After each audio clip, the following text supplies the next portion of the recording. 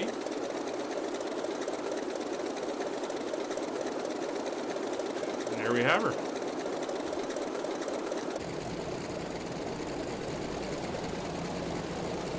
Now it is a radial engine, so it is going to take a little bit of time to warm up. The other way I found to do the shotgun start is using my Honeycomb joystick. If I use the hand switch to go to start, I can hear the bang and she fires right up. She's up and running now. So we do have lights we can turn on if we go back into the cockpit. And I've turned track IR off for a moment. If we come down here, we can see the lights. So we've got running wing lights. We'll turn those off. Tail lights. We'll turn those to try to get those to dim as well. There we go. Formation lights are on and they are dim. We have approach lights, section lights, and stuff like that. So if we come out now, we can see our lights are on. And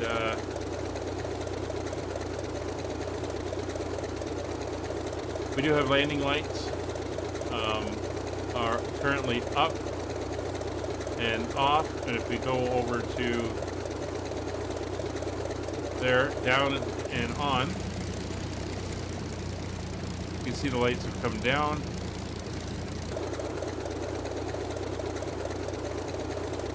Those are projection lights inside. Instrument lighting, turn that on, we get our instrument lighting on. And again, we've got different lights, compass light, chartboard lights, turn on lights like that. You can see it more in the dark.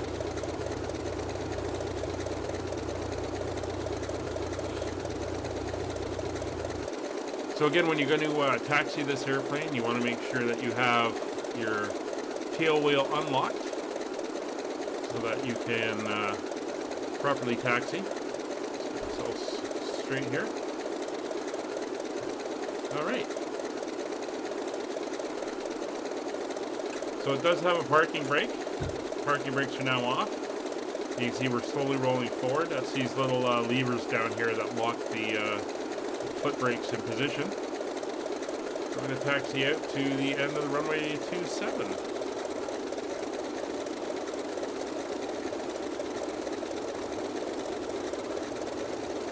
Now you want to be able to look at the sides as you taxi. It is a tail wheel. So you can move around like that.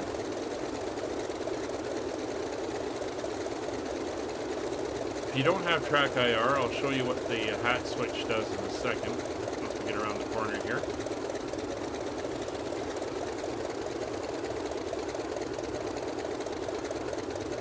So I'll turn track IR off. So the hat switch has your typical, it's got a right view, you can look out. The left view is actually up above. Your forward view will give you this side look down the side so that you can see out where you're going. Also for when you're landing. And then your down view is a little bit closer up over the nose of the aircraft. With having track IR, I can just kind of look out both sides like that.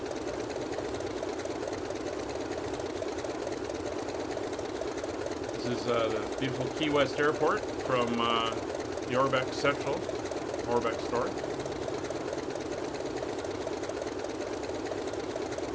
That's very nice. You can see whoever's in that Spitfire there, that Talia doesn't have it because the terrain difference between the default and this one, and you can see her sitting up slightly where it was showing her airplane in the sim. So we're a multiplayer, so there's other people around, but that's fine.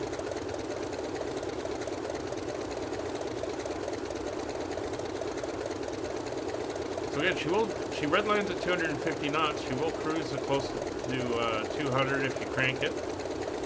And she lands at a fairly slow rate, landing down in the 80, 70 knot range. So it is pretty cool.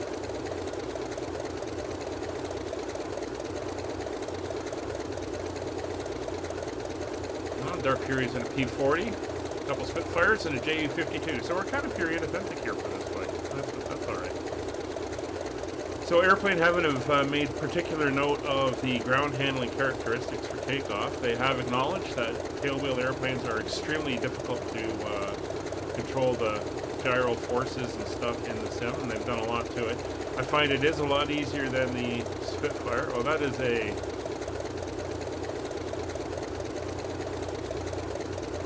Wow, that LOD, Nick. You saw, I hope you were watching and you saw when it clicked in and we could see the JU-52 looking good, but man, at a distance, it looked like it was made out of cardboard boxes. Alright. The parking brake's on again. Everybody's coming out.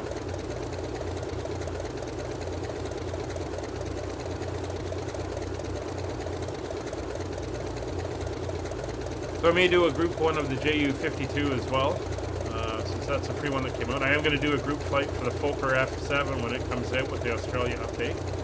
And tomorrow, Aerosoft is releasing the Twin Otter, so I'm going to be doing one within a couple days on that one as well, as that is an aircraft I'm definitely going to be using a lot of, especially with my virtual airline, since it is an airplane they fly on their routes. Alright, so we are pretty well good to go. So standard takeoff procedure, we're going to go fully forward on the propeller. Make sure that goes into as fine a pitch as it can. Mixture is fully rich. Temperatures are looking good. We don't have much in the way of gauges in this airplane, which is an interesting thing. You just kind of have to trust what's going on is good. So we're going to put the brakes on. You can see the brake pressure gauges there. We've just released. And we are all good. So we're just going to have to dance on the pedals here as we take off. And it should work pretty good. So brakes are off. And unfortunately the manifold pressure is down low, so you do got to look down to see it. We're going to go up to 30 inches. There comes the tail. And she's pretty, not bad keeping her kind of steady here. Watching that airspeed. Here's 80 knots. Start pulling back and we're up. And there we go. So positive rate, the gear up. You can see the gear coming up. And she tucks in. And there's the famous barrel shape for the airplane. Alright, so we're going to bring the power back about 2,500. We'll bring the prop RPM down to 2,500 for the climb. And we'll get that canopy closed. There we go. I'm feeling I'm slightly high in this thing. Just going to lower myself down to there.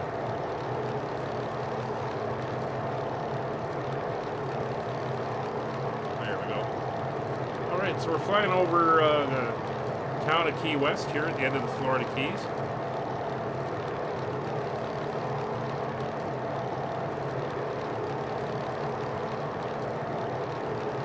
Cruise ship. My LOD is kind of off right now. I'm going to have to take a look at that. Some cruise ships down there in the harbor. Although the terrain down here is pretty bad at places. So make a left turn. You can see we're doing about 160 at the moment.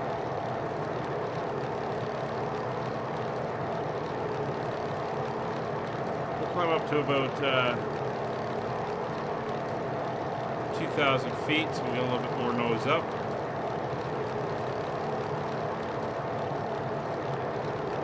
And you got a trim issue, Okie?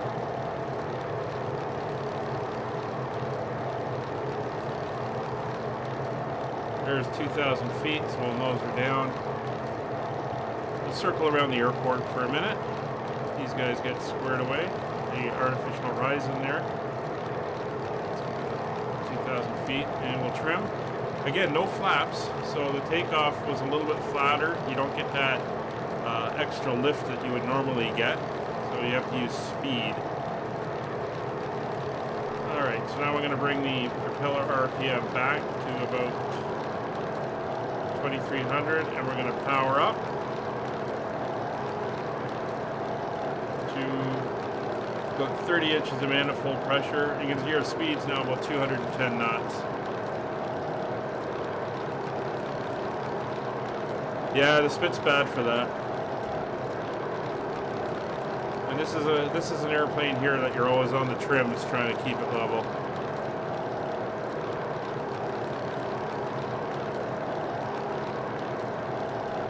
We'll go do a loop over the airfield here. Well, when I say a loop, we'll circle the airfield. See if we can get these guys. I see Dark. I see Talia was behind me. A minute ago, I see Nick out there. We're going to be going faster than Nick. Some interesting reflections off the back of that steel propeller in front of us. Oh, Talia's back on the ground. Okay.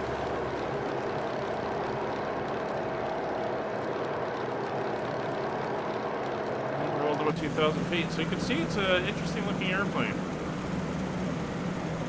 Again, this is a pre-war fighter. You can see the two machine guns on the top of the cowl there. Pre-war fighter. It's a carrier-based aircraft, so it is kind of compact in size and everything. There's documentation that comes with the airplane, which is pretty good.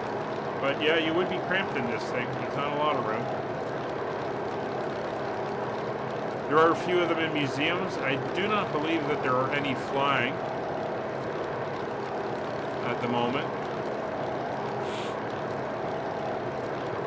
Looks like Oki and Talia are up.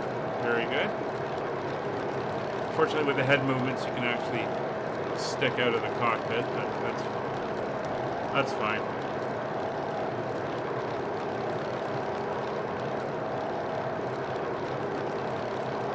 We'll let those guys climb up as we fly over Key West again. Not sure why the sun is so low. I did tell it to go for noon. We'll just, I don't want it to be dark for this flight.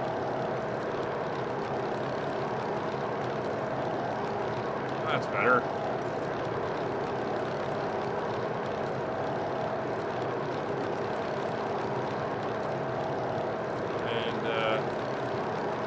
Oki.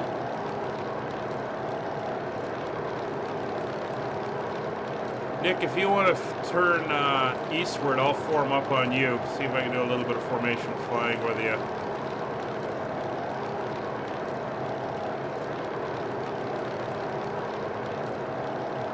Keep it around 2,000 feet and head east still on the Keys. We'll head up towards Marathon.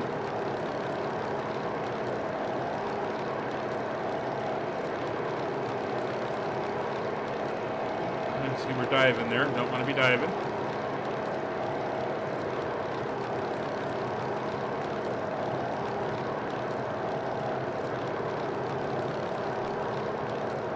Going to come around and formate on Nick. And Nick's going to be Mother Bird, as he's the big slow one there.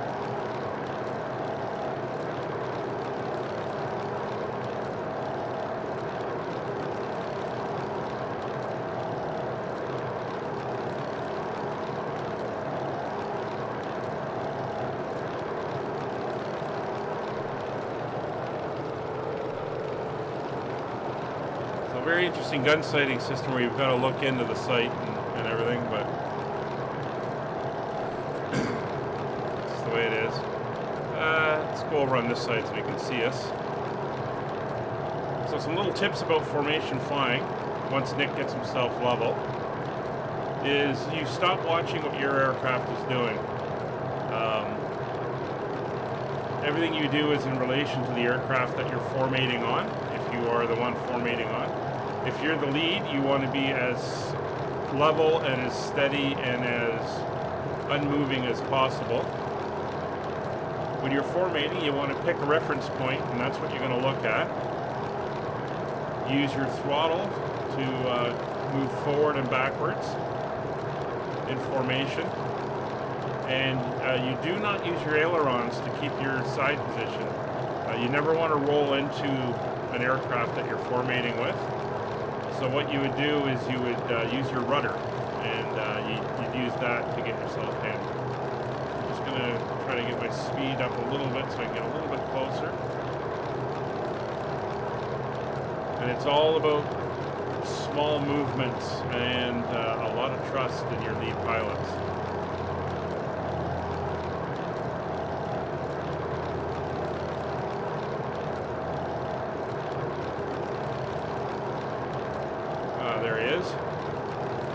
LED just kicked in, looking nice.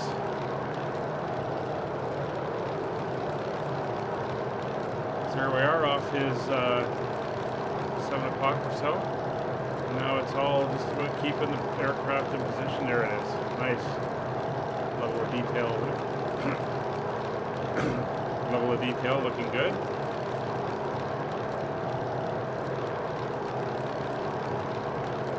Believe it or not, it's harder to do this in the sim than it is in real life.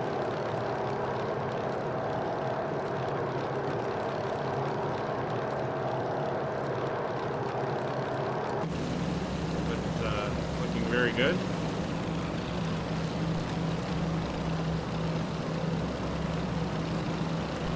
Let's see if I can get a nice position for a photo here. Well, I don't know how I'm going to take a photo.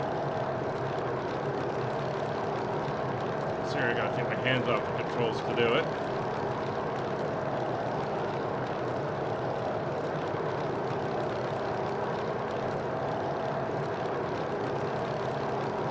But there he is. So we're heading up towards Marathon. Looking good. So Nick's gonna lead us the way there. We'll use him as the reference for the flight. So we can see how fast this can go. So we'll come back up on the throttle again to about 30. We'll dive down. So your G meter down there, negative G. You can push over. So there's 250 knots.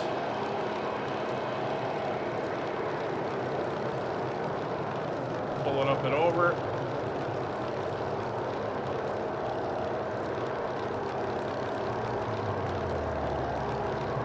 Nice full loop there.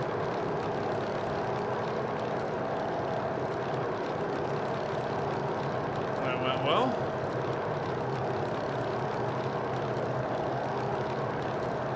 So she's not a quick airplane by any means.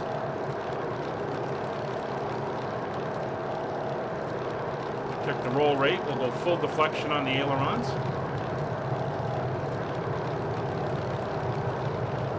So the roll rate isn't too impressive, but she does roll.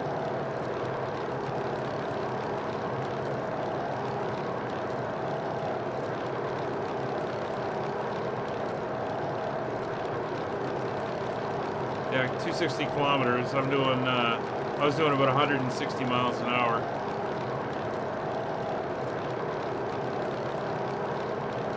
So it's a nice sounding airplane.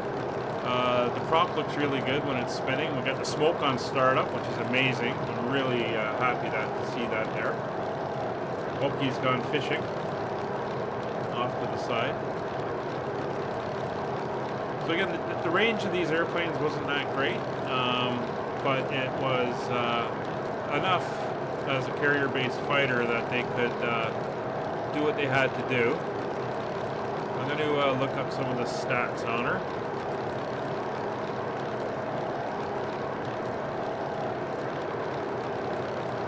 Alright, so 32 feet 2 inches in length, 32 feet of a wingspan. Empty weight was 3,285 pounds, so she's not that heavy. The engine was a R1820 9-cylinder radial engine with 950 horsepower. Maximum speed 265 miles per hour. She cruised at 150, so I'm probably too fast for cruise. We'll bring that back to 25. 980 mile range. It's not bad. Service ceiling of 33,200 feet. That was obviously with the supercharger on. And rate of climb of 2,800 feet per minute. And she had one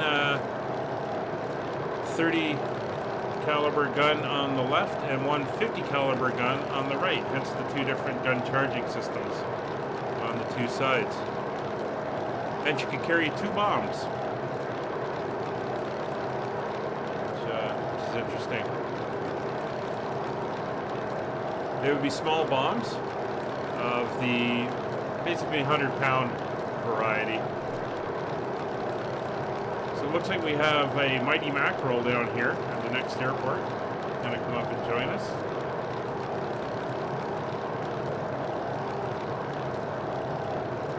Let's see what the guys are doing over here.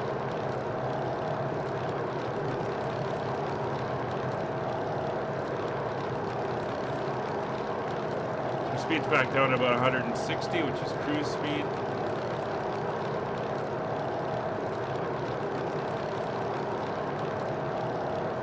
Again, very nice looking airplane.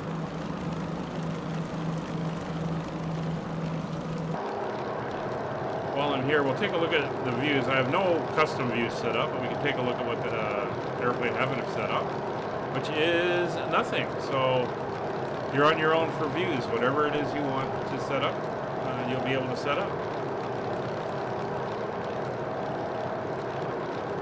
Looks like mackerel's coming up in the Hurricane.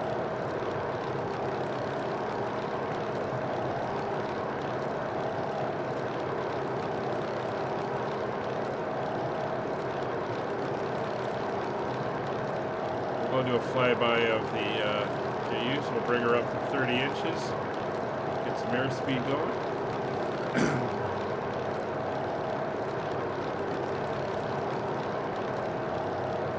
So you can see the deflection sight if we were turning in, or he was turning across our bow, we'd put the left one on. If he was turning to the right in front of us, we'd go to the right one. If not, we'd be able to look right in.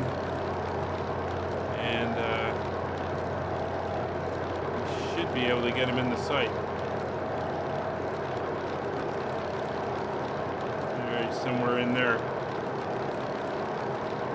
Oh, there he is. And there's the sight. It's called an Aldous sight. It's a World War I leftover. This is before they had reflector sights, which would come in within a few years.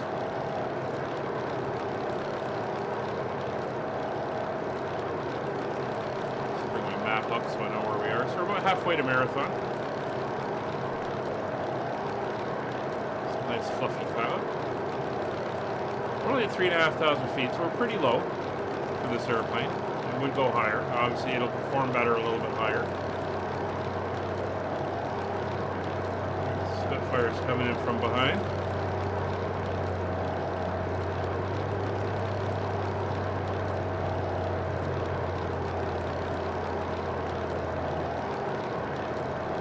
By Nick on the pilot side. Not sure what Nick has seen me as.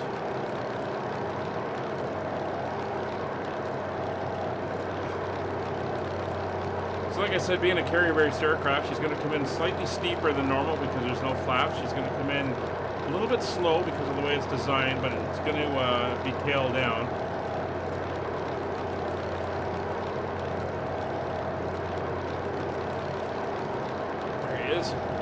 It's going to be tail down, so it's going to be an interesting approach. And once you're down, you want to pin that tail. That would help get her down for the landing gear. And then,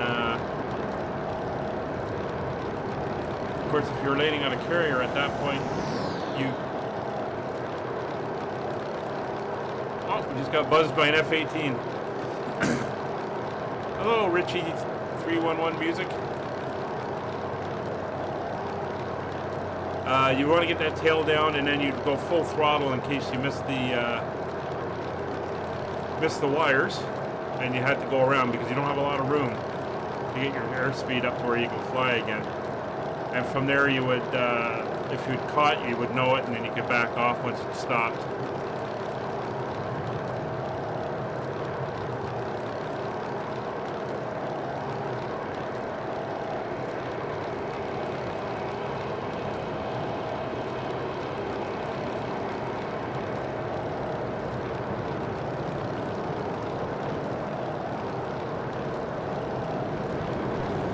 That jet again.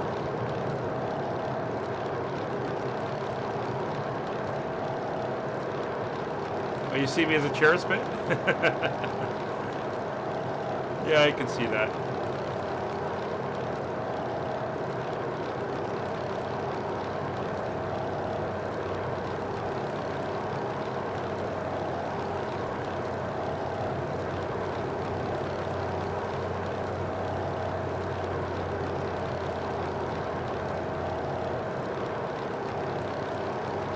So she's really good on fuel. We've barely used anything. So you can see where that 980 mile range comes in.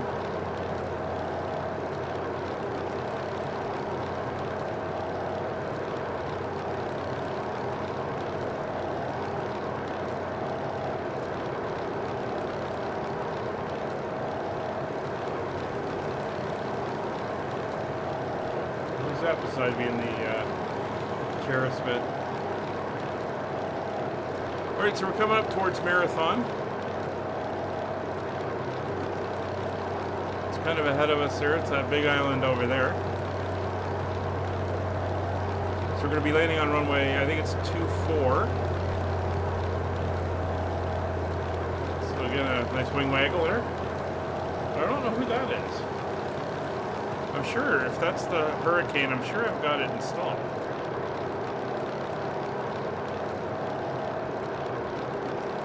That.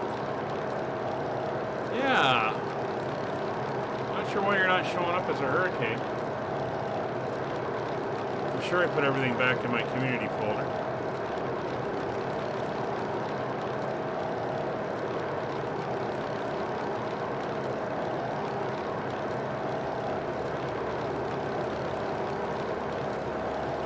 So what I'm going to do is I'm going to fly past the Marathon Airport. I'm going to do a dive down. We'll do a low fly over the airport, and then we'll break into a left-hand circuit, and we'll come in and do a landing. So again, we can take another look at this airplane from the outside.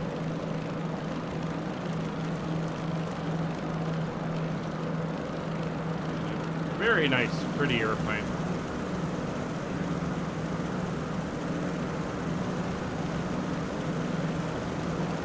And a very unique design, and very historically significant too, which is one thing I really, really like about these types of airplanes. The older ones, they're very unique and very interesting aircraft.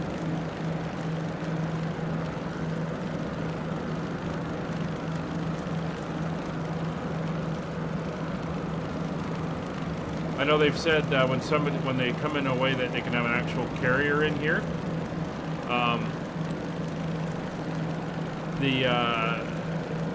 They're going to come back in and revisit this airplane, so you'll be able to do carrier landings with the resting cables and everything on the carrier, which is going to be cool. There's the airport over there. There's a Marathon Island. It's about halfway down the Florida Keys. Is it halfway? Let me just take a look at the map. Well, call it 3/4, 2/3 of the way down the Keys. Of course, all these keys are connected by a road bridge. Beautiful drive if you got a couple days. You can spend a couple days in Key West. It'll take you a while to get down and drive it. I've done it on bike. I've come from Miami all the way down and all the way back, and that is a good 12-hour day. But it is quite the trip to do. Alright. So we're back inside. Prop is still set at 2300. We're at 3000 on the manifold pressure. Blower control, we are not engaged on the blower. Main tank only. I wonder if that's a spare feeder tank up on top. Who knows? I'd have to look into it. I do love the little Queen of Hearts card tucked in behind the dash there. Then again, she does have a radio, so 122.8. We're to fly this in VATSIM.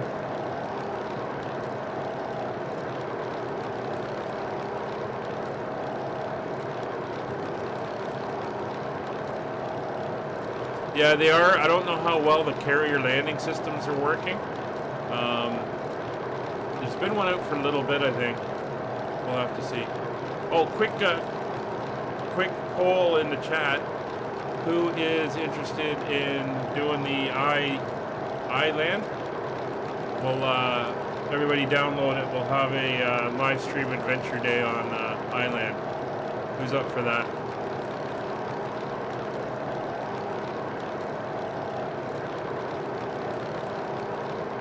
Alright, so there's the airport. So, time to go down. Gonna do a low level buzz. And then we'll break into the pattern and land.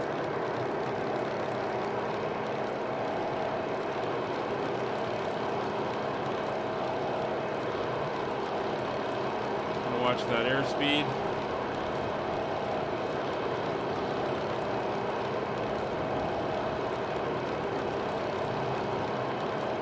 Turning in. Probably next Tuesday. Give everybody a chance to get it and make sure that's all working good. You can do it, well, Tuesday evening for you guys over in the Europes.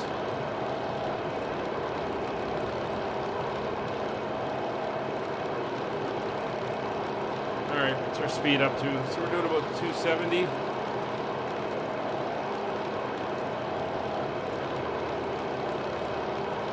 Nice low level flyby here.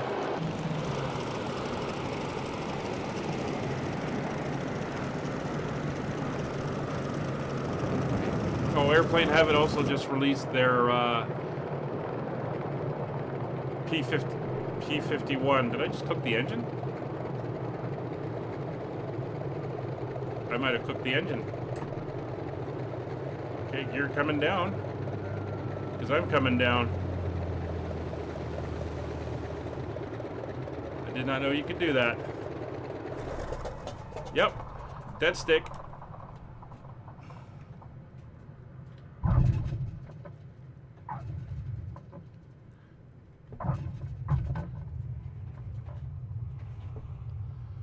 Wow. That was interesting.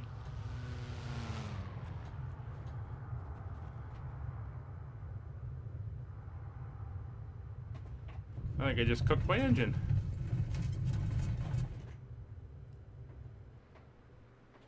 Huh. I did not expect to do that.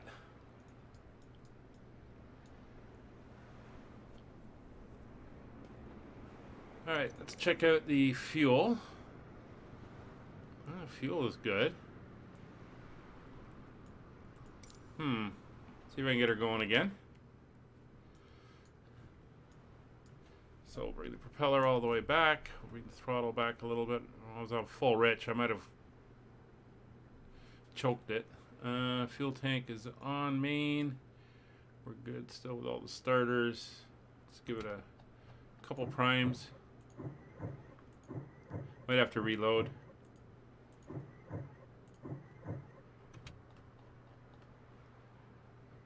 Electrics are all on. Here we go.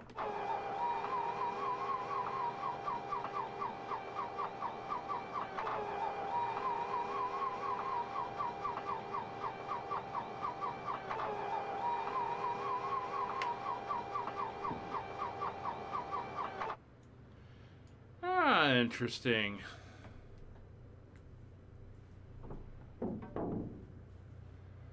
Now, let's see.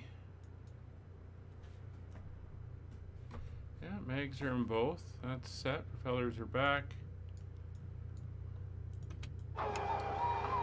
Should be warm enough.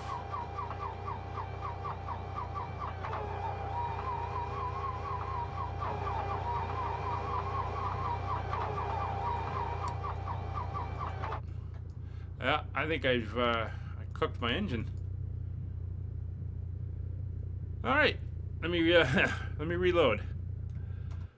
We'll have to come out, and I'll come back in a different paint scheme. All right, we're here at gonna come in at Marathon. I'll just put myself up at the other end. And for liveries, let's go with the training version. And we'll set the time back so it's midday. And that is all correct as well. All right, so everybody download the island. I'll put a thing up for it as well. Link in the chat on the Discord. And we can all take a look at that. All right, we are back up at this end. So let's get her running. So mixture fully forward, prop is fully back, throttle is cracked. Electrics are on.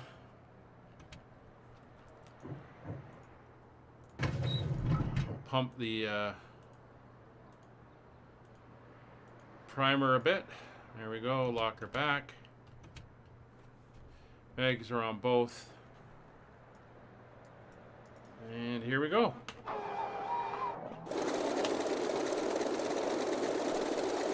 All right, we're up and running.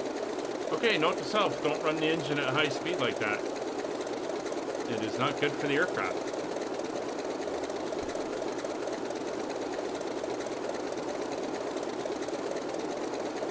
All right, so let's take a look at this paint scheme. This is the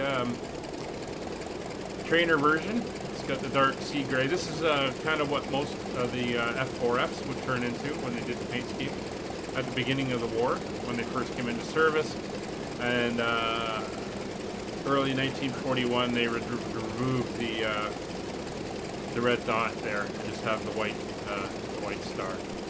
This is more of the U.S. Navy colors. Good. All right, so brakes are released.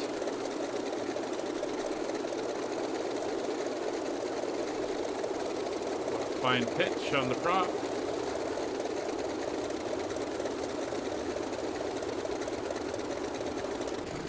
Taxi her out to the end of the runway.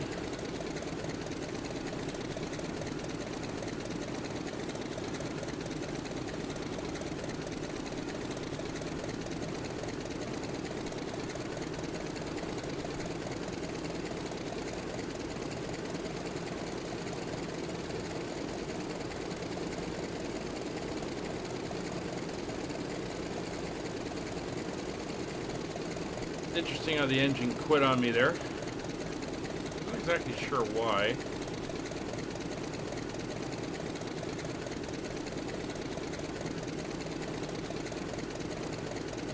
Probably flooded it, having it over rich.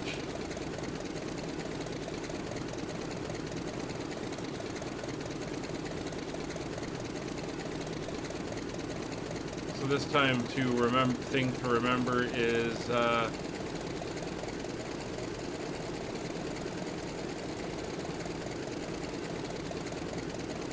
put it into auto rich once we're in the air.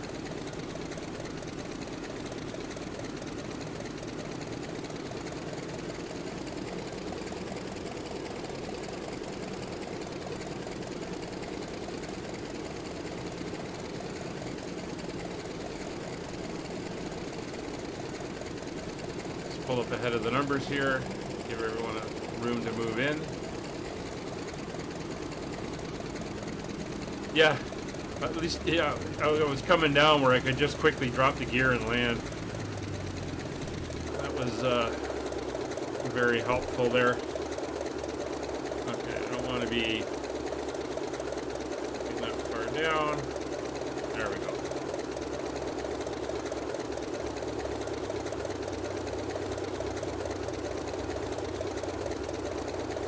Alright, so let's get this thing ready to go. We will lock the tail wheel. Auto rich, mags are set, propeller's fully forward, supercharger is off.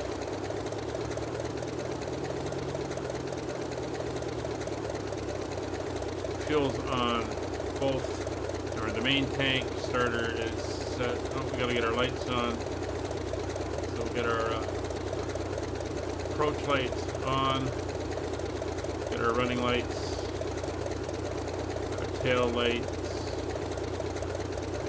Information lights are on. Okay. I think we're all good. So brakes are set. Parking brakes released. Here we go. Give me the bottle. Oh, thought that was Wayne in the chat for a second. He's always in for some rum.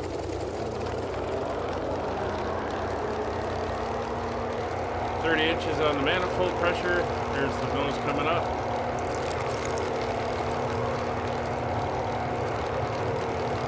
Knots, 80 knots, pull back. There we are. We're up. You're coming up.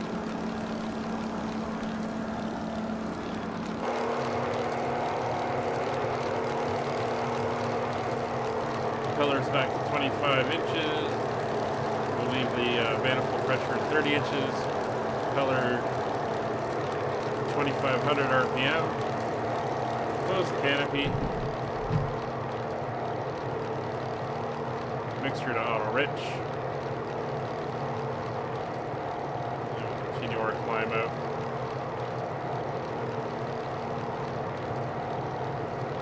We'll do a circle of the airfield.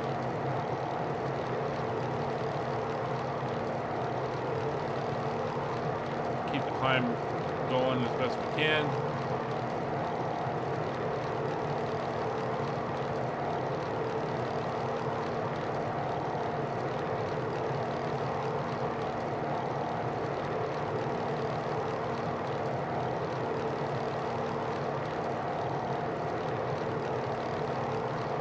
It's 1,200 feet.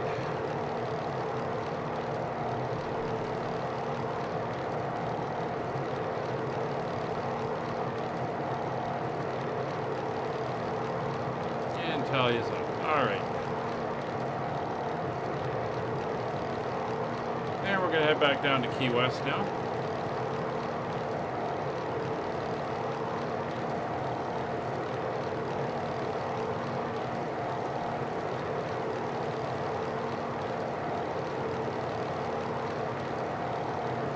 Come back on the prop a little bit more.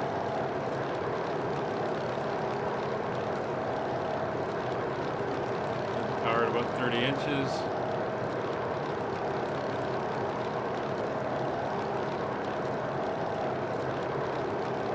There's the highway leading off beside the airport.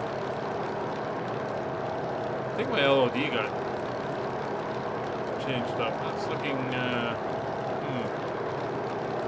as good as it should be.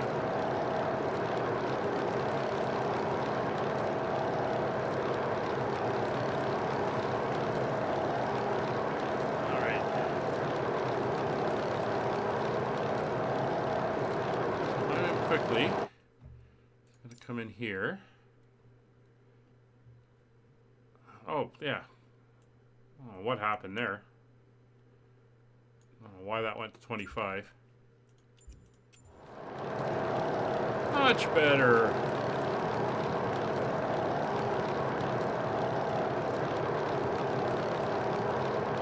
Oh, that's fixed all my a lot of the graphical issues on the panels as well. What was going on there?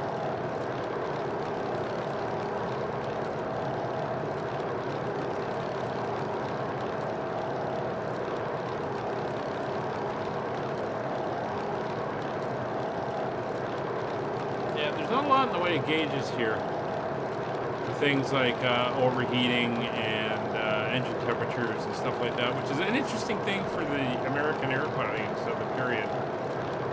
There are ways that you can do that. Although oil temperature, yes, we also, in a lot of the round engines, would have cylinder head temperatures. And we'd usually know which cylinders tend to overheat the most, so that we would be able to put in basically a thermocouple into the between the spark plug and the cylinder, and that would measure the temperature of the cylinder, the physical temperature. And we could use that to, I don't know, do a flyby, Kevin. Let's see what you look like. You can see it coming up behind me there. So the fact that there's no temperature gauges in these airplanes is really interesting for me. I'll bring it down to the bottom of the blue there. I'm going to bring the RPM down to 200.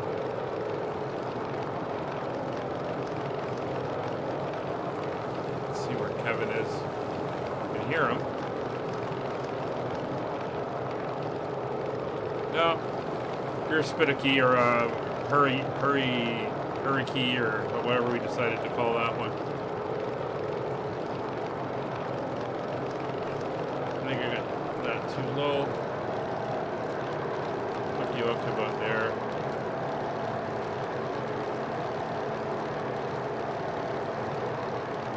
I'm not sure what the power settings should be for cruise.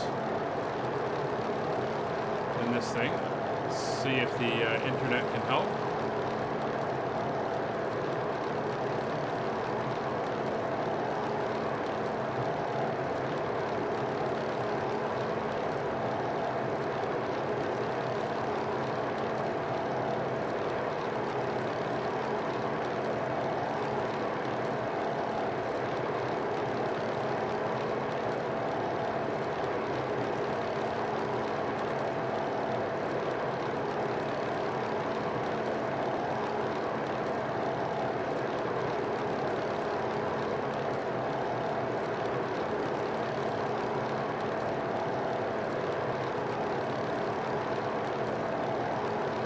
See if I can find anything on power settings in the manuals.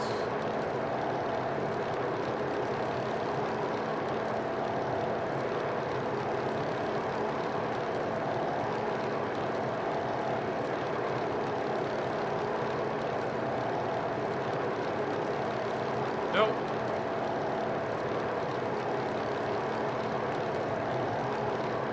Very much a figure it out yourself type of airplane by the looks of it.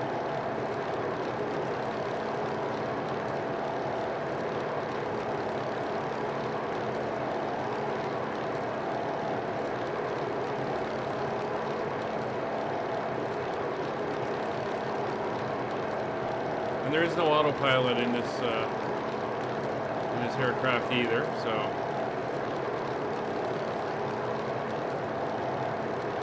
you're kind of on your own. And that was the longest I've flown it, so it was the first time I've had it conk out on me like that.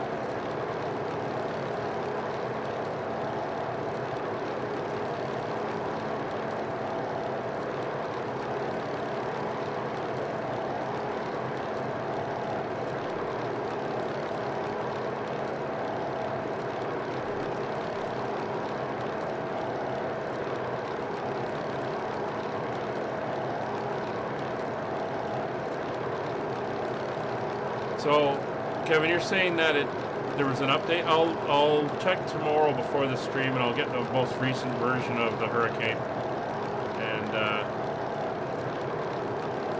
we can go from there.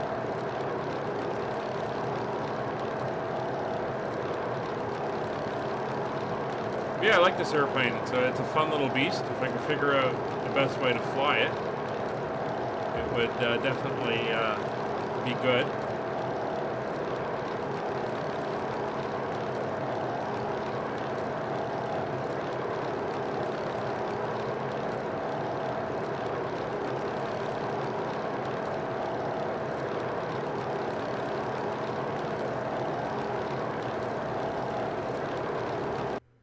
Oh, and the sim crashed. Well, not what we wanted. That's the first time I've had to crash a desktop in a while. Anyway, that is the F3F. I'm not going to reload in just for that. It was just a little demo flight. Not sure what caused it to crash. Very frustrating anyway. That's going to do it for this one. It was just a test anyway. Hopefully we don't have this again tomorrow. Anyway, that's going to do it for today. Talk to you later.